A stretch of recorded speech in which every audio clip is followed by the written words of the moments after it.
thoughts, nothing, just pronouncements. And everybody should just go with it. You know, do as I say, not as I do. And they are telling you that, thank you for your sacrifices. Thank you for yeah. And they send out their zombies, their vuvuzelas, to ram it down your throat, to make you believe that it is only in your own interest. It's important for us to look at economic history before we make economic judgments. It is easy to say when we have advice coming from IMF and World Bank. It's important for us to note in 1945, Germany was faced with similar decision immediately after the First World War. Germany was advised to float a currency as well as remove subsidy, which was done. But do you know that poverty and hunger, including economic deprivation, took Germany to a point where they did away with their old currency and started a new currency called Deutschmark. And economic history is there for those who are listening to us now and watching us across the globe, including the internet.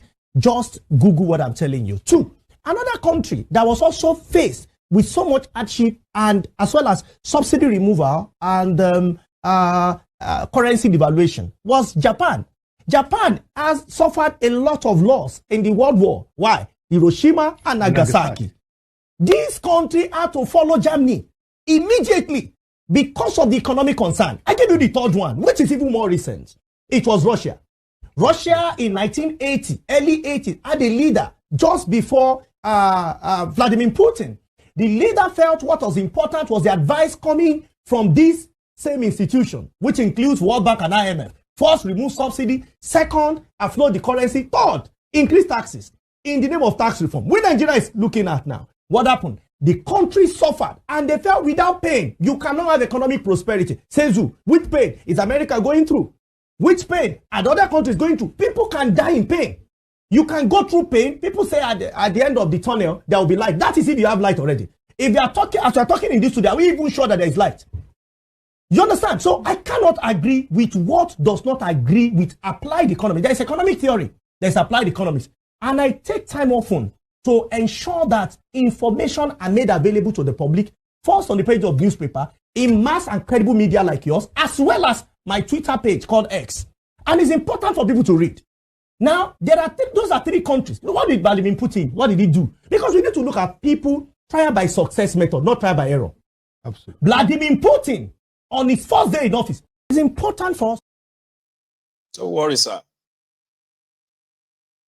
People that will listen, and majority won't, because Nigeria is a superstitious country where people can sometimes believe that, yes, the bad decisions can turn out good in their favor if we pray. But let's leave that for now. Okay? I want to take a tea break. All right? But here is a message from a fellow that is very, very much prominent along Ikeja under bridge. He is begging all of us to do something. I don't want to commit sin. I don't want to commit sin. 2025. I don't want to commit sin. Don't give me money to marry wife. I don't want to sleep with a lotion again. Don't give me money to marry wife. I don't want to commit sin in 2025. I don't want to get a lotion again.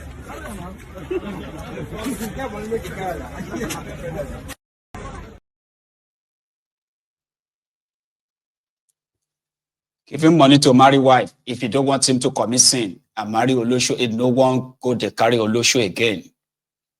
Whereabout Nigeria go, Nigeria just saw when you do where gidi go. Like for real, I want to hear where Sarah go, but guess what? They are coping in that contraption. It is the governor of Bauchi, Bala Muhammad, who said, if Tinubu goes ahead, if you go ahead with that his tax reform or what have you, that he is going to create anarchy.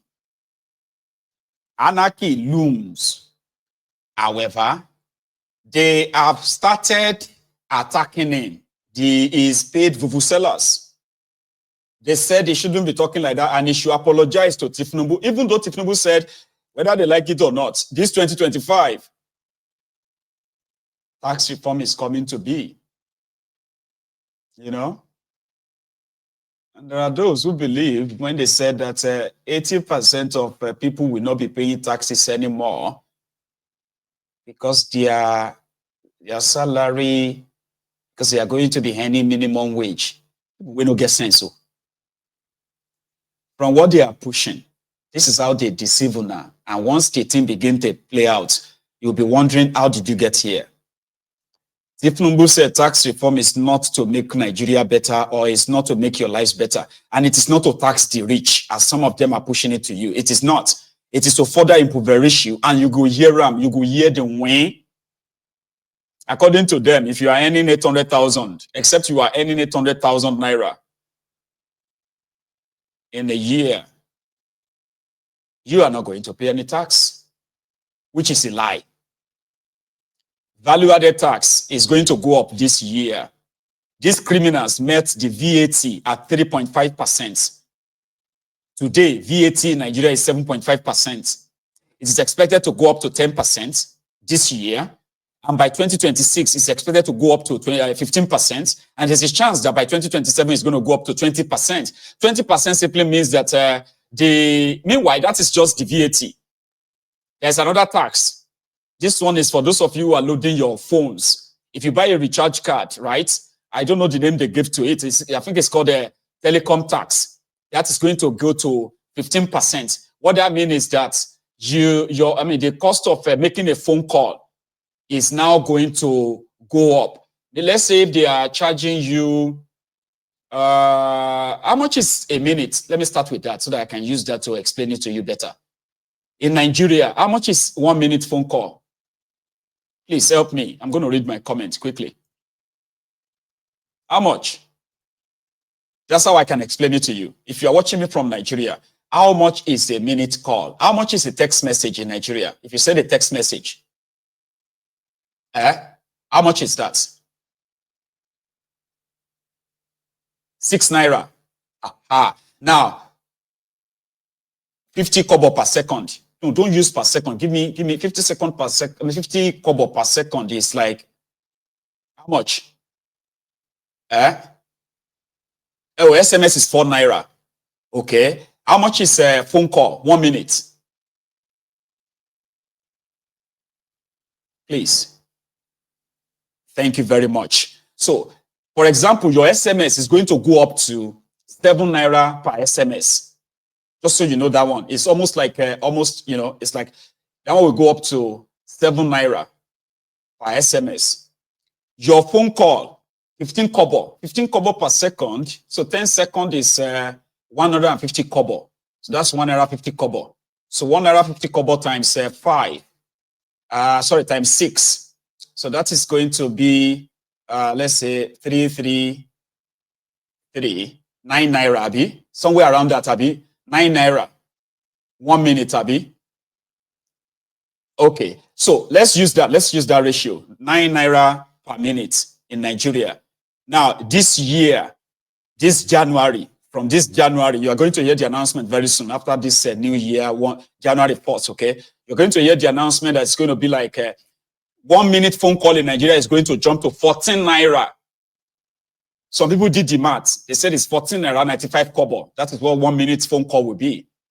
So what that then simply means is that, brethren, so you are not being, let's say if you are collecting minimum wage of 70,000 naira. In some places, they are offering you 75,000, 80,000 naira minimum wage. So if they factor that into your salary, you are likely going to be earning, for your minimum wage, you are likely going to be earning somewhere around the 90,000 naira a month. So once you cross that, right, they will be taking about 30% of your pay. So when you multiply 70,000 naira times 12, you know that that is 814,000 naira. So if they tell you that if you are not earning this is payee now, deducted from the source. So if you have a job and they are paying you 70,000 naira a month, you will pay tax to Tifnubu. and it is about 35% of your money they will take. No joke. Because that is like over 800,000 already. But they are telling you that if you are earning minimum wage, it's not going to affect you. But some of you are so slow that you are not thinking. But the thing is this: even if that's 70,000 that they pay you, 70 times 12 is 814. That's 814,000. So you are going to pay for those of you who have jobs. Now, for those of you who probably don't have job, or even if you are paying that tax, right, you are also still going to pay more on VAT. You are also going to pay more on telecom tax. You are going to pay more on, yeah. So at the end of the day, now die, everybody die. As for them in northern Nigeria, their own fear, especially the political classes, the reduction in their money. So what Tinubu's tax reform is going to do to them is this. Not that they will not still be collecting money from other places. They would collect money. But like I told you the last time, what will happen now with Tinubu's reform is that, let's say, Kano State is contributing, for example, in a year, Kano State is contributing 10 billion naira. But Kano State in a year is collecting over 300 billion naira in a year, even though their contribution is 10 billion. Once they share money, they will take close to, they will take close to like a 200 or 250 billion naira. In fact, over 300 billion plus local governments. They have over 40 local government areas in Kano. So if they contributed 10 billion, they will collect in a year, they will collect over 300 billion. With Tinubu's tax reform, that money is going to be reduced by half. So that means if Kano still contributes 10 billion, what they will get in a year is going to be somewhere around 150 billion. So they are losing 150 billion or more. So if a Bauchi is contributing 1 billion or 2 billion in a year, Bauchi collects from the national purse, they collect over 200 billion as well, plus their local government areas. Even though they only contribute 2 billion. They will still collect money, but this time around, they may only be collecting about 100 billion. So they will lose 100 billion. So that's why they are saying, if this tax reform passes, it is going to affect them. Thank you very much, Jerry. 840, not 814. 840. So with 40,000 extra, you have already, with your minimum wage, you are already above 800,000 threshold. You will pay 35% or 40% of your money will be deducted as payee. Just so you know. So all the lies they are putting out there, and some of you think it's only going to affect a certain place or what, you have no idea. So the Bauchi guy that said it is going to create anarchy, he knows what he's talking about. But they have told him to withdraw that statement, or else what? He said they shouldn't threaten him. Listen. It's a little baffling when we hear some of your colleagues, some in previous administrations, say that they know the people who are fomenting trouble. They know the bandits. In fact, we've had interviews with people on television who would say, look, they are our neighbors. They are people that we know. There are those who also come on air and say, look, some of them are there for some political reason or the other. Now, would you agree with those who say that they know where the bandits are, yet the insecurity in those states, the banditry, the kidnapping, those things persist? How does it sound to you? How does it feel when you hear such things, yet people's lives are at stake? Honestly, I have a lot of respect for my colleagues at the subnational level and even our seniors at the federal level. I believe we must muster the political capacity and the courage to be able to do this thing without sparing anybody. And of course, there shouldn't be any tingots in this aspect. And we must have the fidelity and sincerity to implement or to punish and reward. Even the security agencies, they know where these bandits live. And you see some key members of the security agencies participating in ransom collection. And to me, it is very appalling when you have an admittance of inefficiency or lack of capacity. And of course, as you said, some of the traditional rulers, in Bauchi, what we did was to make sure we waste any local chief that compromise this. And that has stopped it. Even at the level of Emir, we don't agree, because most of the misdemeanors are perpetuated at the local level. And some members of the local authorities, those in charge of forest, in charge of land, in terms of what, and then the small chiefs that have responsibility or jurisdiction. And of course, we too, as a government at the subnational level, we have not really paid adequate attention in terms of remuneration and reward to the local chiefs who are taking care of our commonwealths, our forests, our farmlands, and we are paying them pittance, 5,000, 10,000. We have raised their earnings here, and we are making them accountable. And we have to do that. And that's why sometimes the issue of local government autonomy is good. If the local governments will take the responsibility of local policing and local administration of the sleeves of comfortable position as we enter 2024. I am very, very comfortable. I cannot be threatened as a governor. I owe and I stand by my comments, and it is meant in good faith, and it is not meant to malign, to insult, or to do anything to the contrary other than meaning goodwill and good faith. Because I believe as a leader of a subnational, I should tell the presidency what we feel about their reforms, about their initiative would have concomitant effect on us. And of course, when I said that the reform has some good aspects, but certainly at the end of the day, it is going to impoverish or put us in a very deep comparative disadvantage to be able to live up to our obligations of paying salaries, doing infrastructure, and so on and so forth, because all states are not the same.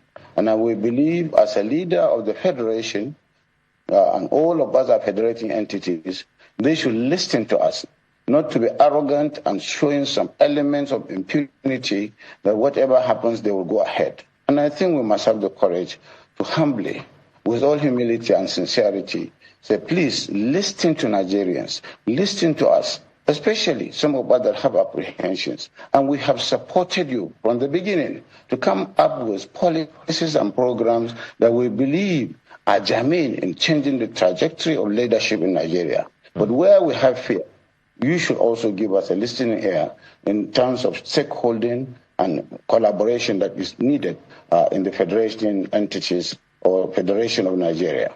Well, so what would you like to see, a comfortable position as we... I had to use 2 stones to kill one bird, or 1 stone, rather 1 stone to kill 2 birds. Because he also said in that statement that the Nigerian security agents, they know where the terrorists are. Why he cannot be intimidated or threatened for speaking out his mind, for telling Tifnubu that if Tifnubu goes ahead with that, his tax reform, he is only calling for anarchy. This is 2025. I want Tifnubu's tax reform to be passed. Even though some people believe that even if Tifnubu passed the tax reform, he will use it to deceive them again by holding on to its its own assets, like, signing it. But I think time will tell him that, if you want to ask me. So I really want him to, because Tifnubu needs the money. So the only advice I can give, for example, is that sometimes in 2022, Bukwari was in Bauchi State, where he inaugurated, or commissioned rather, a new discovery of oil in Bauchi and Gombe. The scammer that is now telling you that refineries are now working, that's him beside there, Bukwari there. It's called the Kolmani oil field. Kolmani oil field is the field where they discovered crude oil. Look at it. And according to them, even Tifnubu was there. So look at the guy who spoke just now. Bala Muhammad, that's him, next to Tifnubu in that image. By now, they should have started drilling this crude oil, right? Drill the crude oil, make some money, and maybe that can possibly make them oil-producing states. They said this is the crude oil that they discovered, they pumped out from the coal money, right? These fraudsters spent $2 billion in drilling that borehole called Kolmani oil field. Remember? So what happened to that oil field? Bauchi should begin to sell crude oil and possibly make money from it if Tifnumbu's tax reform scales through. Brethren, we are going to stay back in Bauchi. Oh, sorry, we are going to stay back in the north. Okay? 2 days ago, just 2 days before the end of 2024, Zainab, the daughter of the late Emir of Kano, Adobayero, you remember him? Yeah, that's the man who died before they installed Sanusi, the Emir of Kano admin. And he was the father to the Adobayero Emir of Kano Academy, because they have two emirs of Kano right now. One is Emir of Kano Arcade. Another one is Emir of Kano admin. Sanusi is admin. Bayero is the academy. Now, you see this Zainab happened to be the sister, one of the children of the late Adobayero, the Emir of Kano. I don't know if she's on drug, and I don't want to speculate. I have read a lot. So she cried out that she has been struggling financially, that she is unable to take care of her mother and her siblings since the death of her father. So after this video, Kano state government, through their own surrogates, came out and said the house that Zainab is living in Lagos is paid for by the Kano state government. Other people are saying, why is she crying out? What happened to the wealth? Her father, the late Emir, left. Others are saying, my friend, shut up. Why don't you go and work like everyone else? Why are you so entitled? And you know that social media is a place where people don't get sympathy and empathy. Right? The moment your situation hits the social media, there is always going to be reactions. Listen to Zainab crying out for help. The daughter of Emir. 1:20, 20 minutes past 1 a.m. I'm outside on the streets of Lagos. Nowhere to go. Stranded. I don't know anyone. I've left the hotel. I'm a few meters away from the hotel. We have nowhere to go. Hotel, we're owing 200,000 property. Since morning we've been trying to get someone to help us. I can't keep doing this. This is me, the daughter of the Emir of Kano on the streets of Lagos, unsafe.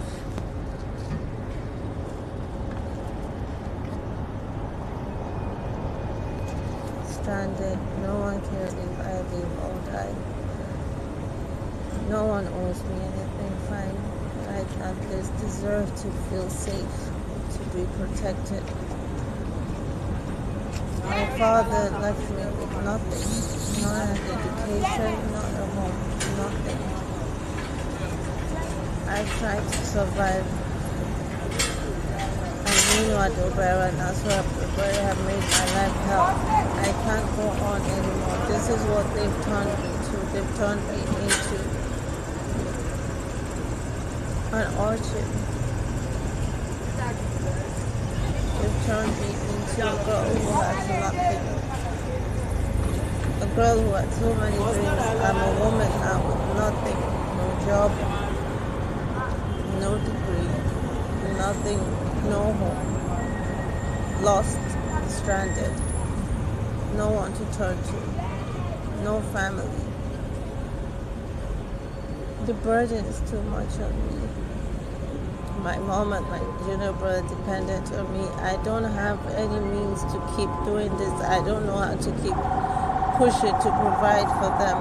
That's why I ran away. And now I'm on the streets. I could be killed, I could be raped. I don't know what's going to happen, but I can't keep living like this. This month alone, this has happened 4 or 5 times. Sleeping in hotel lobbies, trying to find a way to go to relax. I'm in pain. I'm having pains all over me. I feel weak and exhausted, and no one cares. I don't want to keep doing this.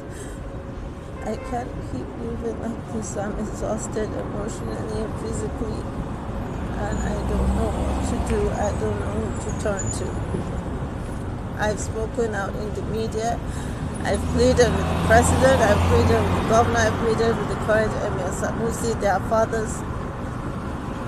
I pleaded to care about a girl, a young woman who doesn't want to be killed, who doesn't want to die.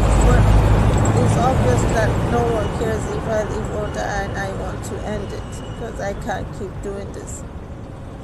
I wish I had more to give. I wish I could have lived. I wish I could achieve so much. So anyone that sees this, I want to say that I'm sorry to my mom and my brother, but I couldn't keep doing this. It's too hard. I've tried, I've spoken out, I've been judged, I've been bullied. I don't know what else to do. So, this is it. Emir. You go and love for goodness sake, yourself.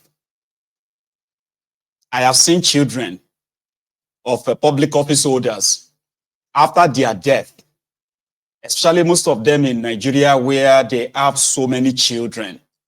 Did you hear her? She was not educated. Okay. No degree, no job, no nothing. The only thing she has is that she's the daughter of the